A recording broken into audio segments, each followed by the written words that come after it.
What we do in the DV program I call it level 3. It's basically after the students have had a few quarters where they're learning the whole process of making a movie.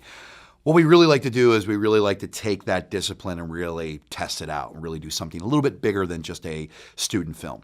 And we call them the big shoots. And what they are is it's basically where we're kind of pulling from all the different students throughout the DV program to actually make a real short film with real professional actors and a real crew. And so they can get firsthand what it's like to actually work on a film set.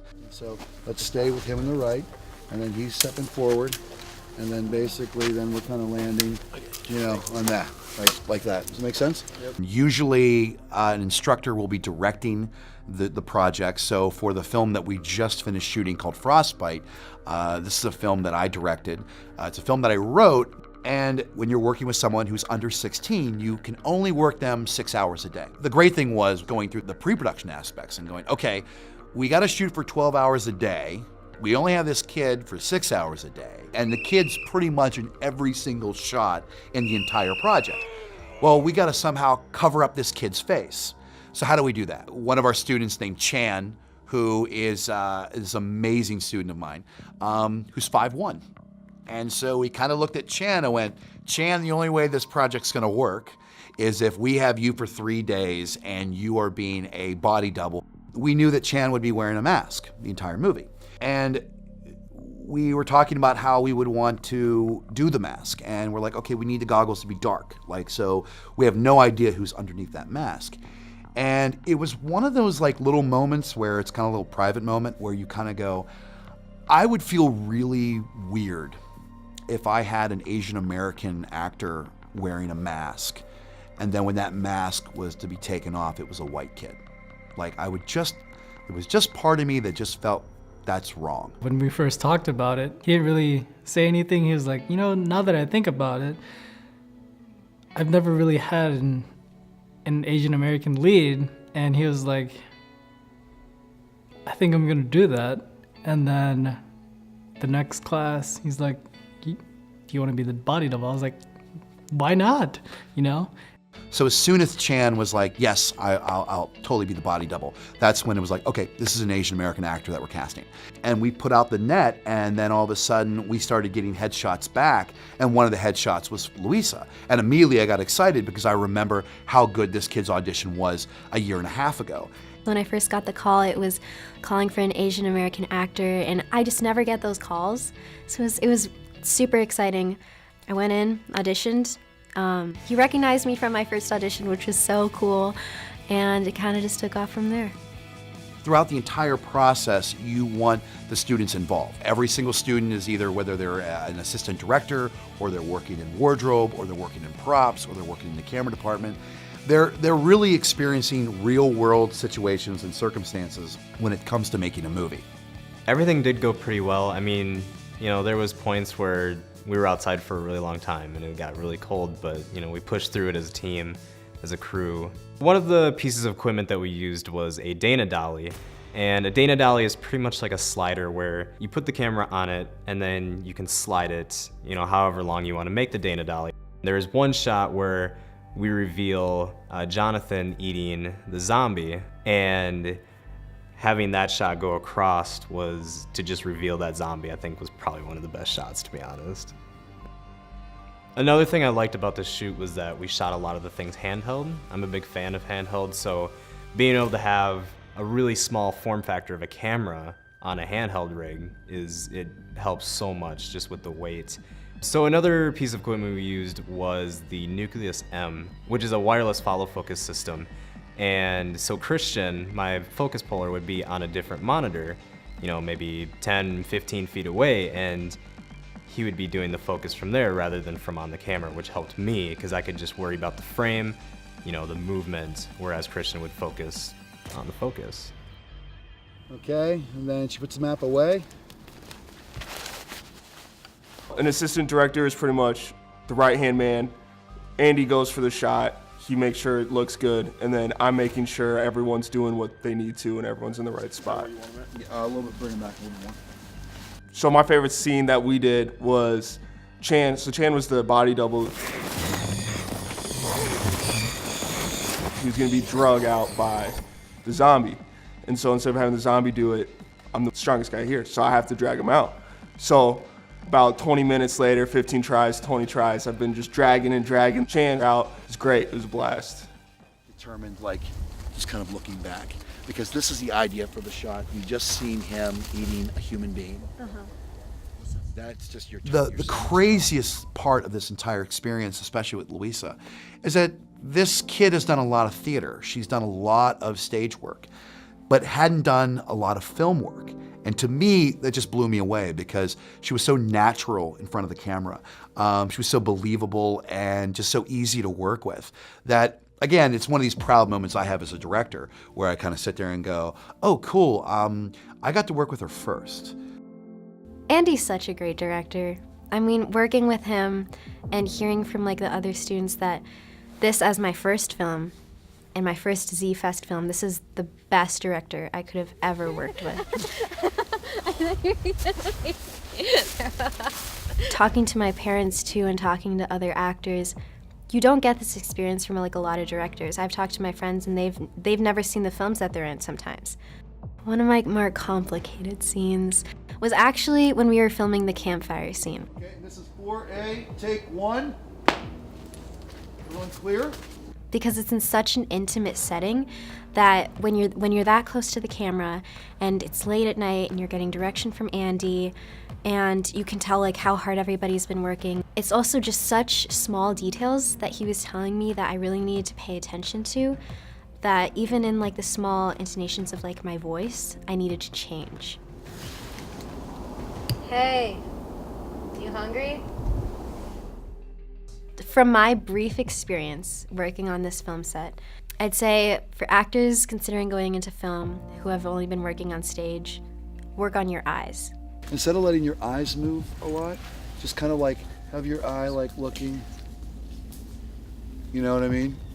And looking back and you can't find them anywhere and then you kind of blow the whistle. I'm still working on my eyes because Andy has told me the emphasis in film, how the eyes, like somebody said, is like the window to the soul. You can tell what every emotion that they're feeling in their eyes. This has been my 5th movie now that I've made with the students. And there is nothing to me that's a more prouder kind of moment when an actor walks up to you after shooting for a full day and goes, I can't believe these are students, because they are so respectful, so polite, so professional. And when I hear that, that to me, no matter how the project ends, if it's a good movie or it's a bad movie, it doesn't matter. It's the experience. The crew was amazing. Being on my first like film set and having like college students who are also learning just like me. And of course like they're a little bit closer in age to me, so it's really fun to like relate with them. And when we were on like breaks, we'd like talk, and they just bring like this whole aspect of like humor, and being comfortable on set really helped, I think. Most memorable part of this experience was going in to see the rough cut. I invited LOUISA and her family to come in to watch a rough cut of the movie. And I said, we're still tweaking this and that, but this will give you a pretty good idea of kind of what we're looking at. So we play the movie, and then when the movie's finished, like I'm turning around and I'm looking at it, and I got, Mom is even admitting like I'm kind of choking up a little bit. And I look over at LOUISA and there's tears rolling down her eyes. And me as a director, I'm going, oh crap, are these good tears? Are these bad tears? Because I'm like, if these are bad tears, it's like the actor going, oh my God, what have I gotten myself into? That was what I was terrified for. I'd never seen myself on film before, and this whole experience just has been a dream. The reason that she was emotional was that LOUISA, being Asian American, has never seen her ethnicity represented that way in a short film. And that was just one of those extra little like moments for me as an instructor, as a director, as a writer, where you're going, wow, I'm not just making a little movie about a girl and a zombie, but I'm also making a movie and this is affecting this kid in this way. Action.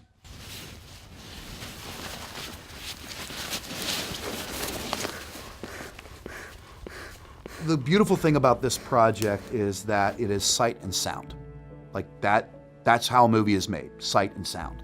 The sight part comes from the DV program. That's where we're shooting, we're directing, we're doing art direction, color correction, all the different aspects of the visual aspects of making a movie.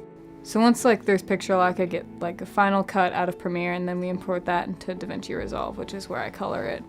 And when we're shooting, we shoot in S-Log for the Sony camera that Andy was using, which it basically just kind of milkies the color down, so it's like more muted and you have more control when you bring it into Resolve and for color. When you're color correcting, you just have a lot more control and you can focus people's eye in more on what you want them to see. In like the fire scene, there was like some lights shining in the background, and so I just masked those out, and then I darkened it out and I balanced it out compared to all the other things that weren't darkened out, and just feathered it, and it worked out pretty well. I think the outside scene, right after she locks her brother away, there's a huge shift in color. Before it was graded, it was more muted, and it was brighter, and it had like a purplish, like a pink purple feel to it. And then once I graded it, I darkened it out and desaturated it and brought colors back up, and then I added like in a green-blue kind of feel, and it was a huge shift. I really consider moving forward with color. I've been studying color theory and science for about 6 years. I just, like, when I first came here and I discovered it, I was just like, this is it. Like, this is what I want to do.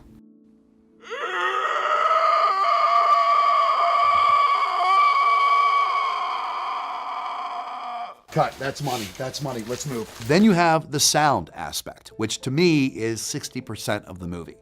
And that area is kind of broken up into two categories, where you have the sound design program and then you have the APE program.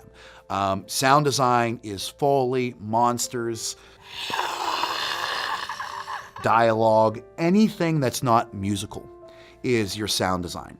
And you're creating a whole world of sound effects and a whole world in just the atmosphere, the wind blowing, the monsters.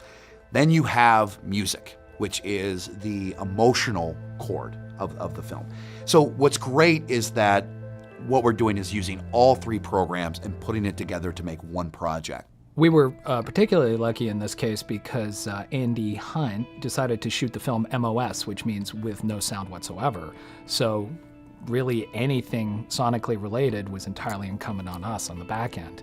And the students were really lucky, I think, to have a director that was open-minded and experienced enough to be able to make that decision while shooting, to shoot it entirely without sound and put the onus of that entirely on the post-production audio crew. And the students had a limited amount of time, which is absolutely realistic for most projects, but they did have almost complete creative freedom with some really beautiful direction from Andy the whole time. Just when she turns and looks, you know, let's put an extra breath inside the mask, you know. Andy came in and we had a whole session where we just went through frame by frame and put in what we were gonna need for effects. So I made a spreadsheet, we sat down, we went, all right, at scene 2, time code this, we want footsteps here, we want a scream here, we need a whistle here, because that was something that we could refer to later when we're like, okay, we've done all these things, what are we missing? And so that's just kind of a reference point that we could always go back to when we're, you know, getting a little crazy towards the end, just to help organize. About 95% of the audio that you hear in feature films and often in the larger sort of serial budgets these days, all of the sound is done after the fact, because then the technicians can really pay attention to the micro detail and we can produce perfection. And sometimes in the real world, perfection isn't entirely possible because of mitigating factors of outside noise, because the world makes noise. But in here, it's a totally controlled environment. We have these glorious tools that were specifically made to be able to produce perfect sonic soundscapes for our film. Take that little beat before you say food, right? Because then it'll help you get there inflection-wise. Sure. Does that make sense? Okay. All of the dialogue was also done after the fact so that we could get crisp, clean, perfect dialogue.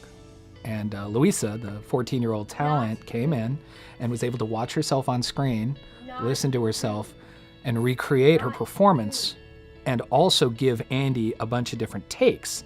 So Andy would have, 7 or 8 versions of each line that he could cut between and make the decision on the final so that it's absolutely perfect, exactly what he had in his head at the end of the whole process. Food.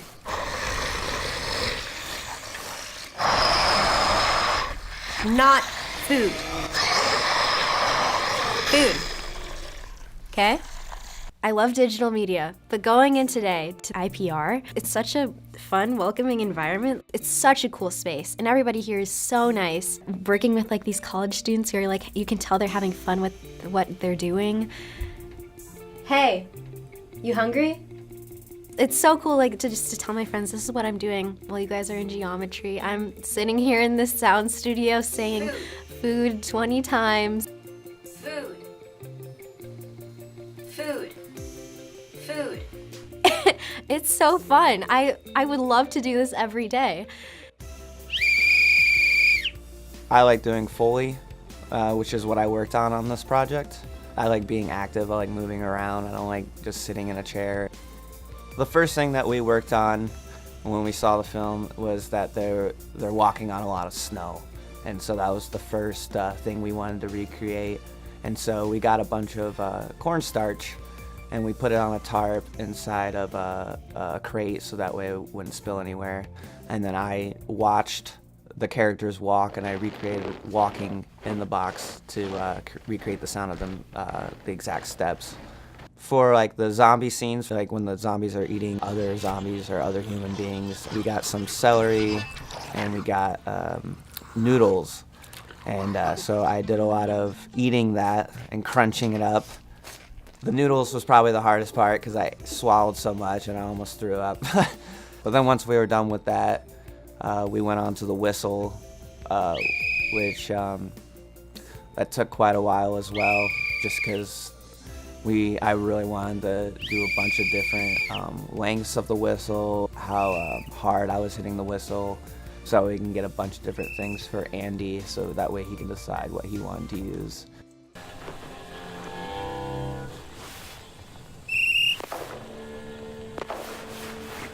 I love sound, and it's just something about sounds just interests me a lot.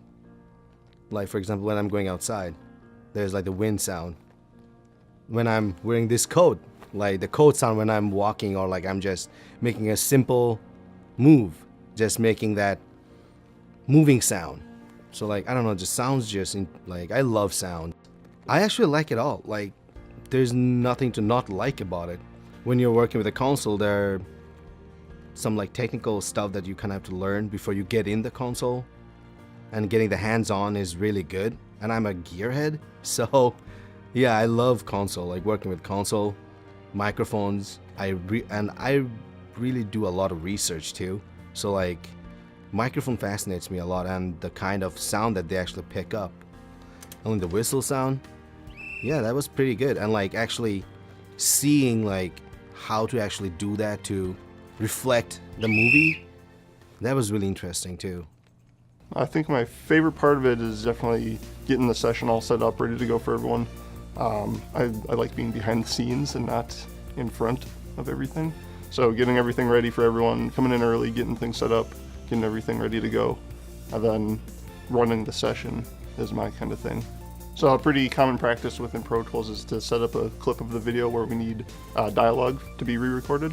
So we'll set up a loop basically, and the actor or whoever is doing the ADR will be in the booth and they'll be able to see the scene they're doing, and we'll just have it loop so they can go over and over and over 20, 50, 100 times in some cases to get the perfect take, because the perfect take, you don't get it on set. It gets done after the fact in post. The zombie fight scene is definitely one of the heavier scenes for everything involved, because we had to get the scuffle of the zombies fighting, their vocalizations, which Jonathan did a really, really good job with.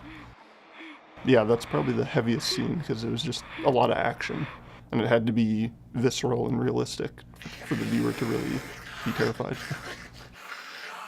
I'd rather sit down chop up like 3-4 different passes of somebody else's Foley work than actually go and do the Foley passes. And that's for a couple reasons. Some of us that are a little heavier than others are, often winded at a certain point, and it's important that we keep the extraneous noise out of that picture. So I'd rather sit behind the board and just do whatever I need to do. And I'm obsessed with hardware. And it's really nice when we get to use hardware in post, because generally we're looking for the most colorless possibilities possible. Yeah, that's fine. We're good. We got to do a little bit of distressing. It was pretty fun. We got to put some things through the fatso. It was a pretty good time.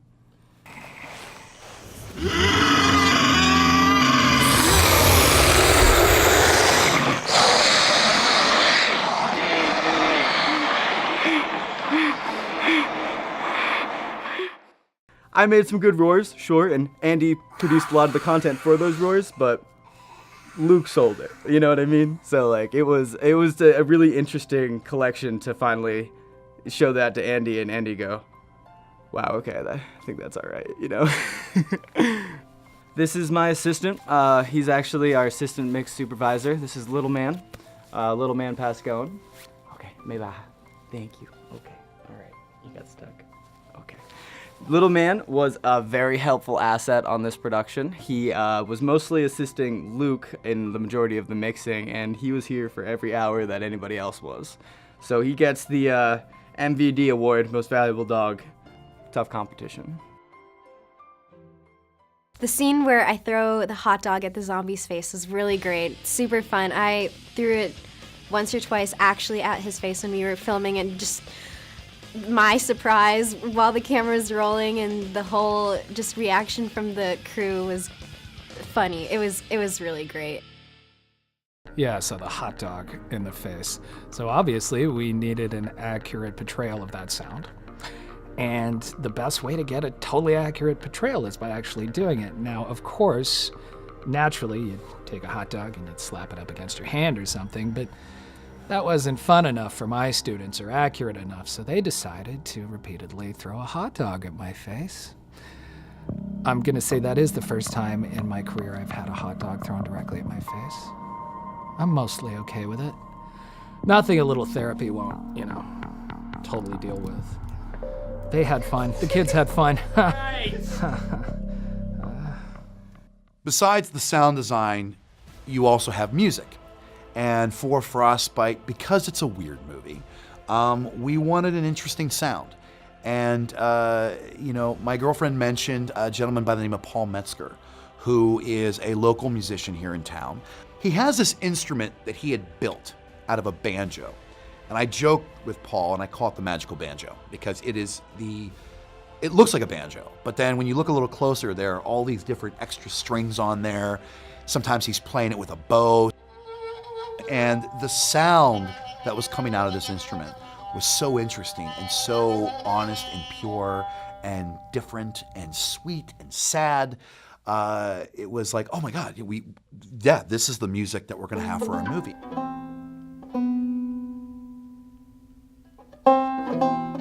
Well, the APE program at IPR, we teach a lot of different things because it's kind of an umbrella.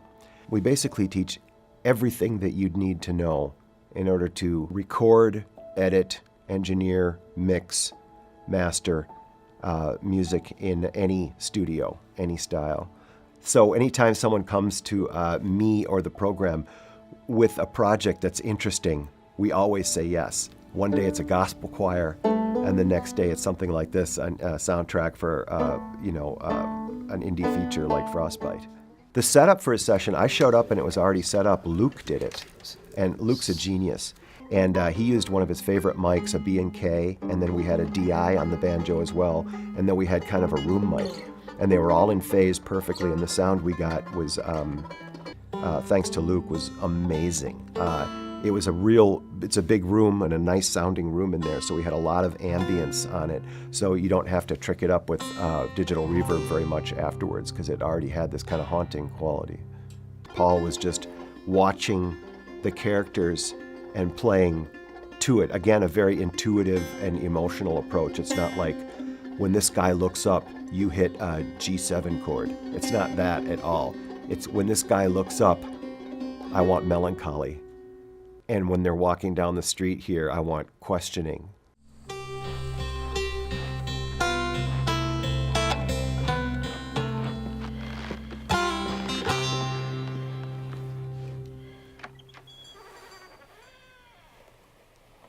So then he whips out a bow and starts bowing it for an even more eerie sound. And since we are talking about a kind of a sad zombie movie, it's perfect and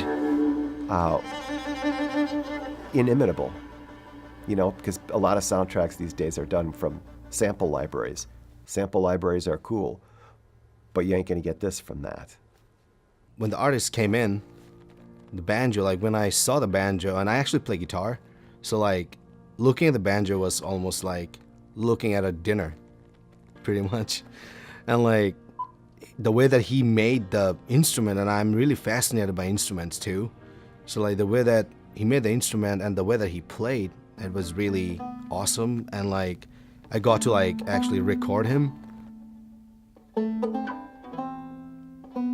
One of the things that I really wanted to push with this project with Frostbite is I wanted us to shoot it on a little $1,200 camera. And that's exactly what we did. We used an A7S Mark II, and we were using prime lenses on it. But I really wanted the students to realize, wait a minute, I can make a movie that looks this good with that camera, with a little DSLR. You know, that camera right there is a little nicer, so we can't, yeah. But this one right here, actually, you know. But you know, and when you do that, you're showing students that, you know, there's no excuses. You can make a good little movie. It can look like a good little movie. It shouldn't matter what, like, how expensive the camera is. If you have, like, a good DP and you had a good, like, just story and edit, and when you bring it into color, if that's good, it will look good regardless. As long as no one sucks who's working on it, like, you'll be fine. The technology is always going to change. It's always going to get better. But how you control the technology, how you use it to tell your story, that doesn't change. What I really want is I want to be able to show a film that we make in any film festival, in any venue, and for the audience to love the movie. But not just that, they love the movie, but then when you tell them, by the way, 95% of this movie was made by our students, it's more like, holy crap, are you serious? Like, there's a professional level that I expect from the students when they're working on these projects that is not just a student film. At the end of the day, you're all watching the film. It's great, it's playing really well, but then every single person that's in the audience that made that movie with you, there's ownership in that. It's not just, I was the sound guy, or I was the cinematographer, or you know, I did wardrobe or makeup. It's like, there's me right there, there's me right there, there's me right there. And there's this pride factor that you get when you work in that collaborative atmosphere that I really don't know of very many industries that have that, where, you know, that everyone feels like that they own it, which is what you always want to strive to do.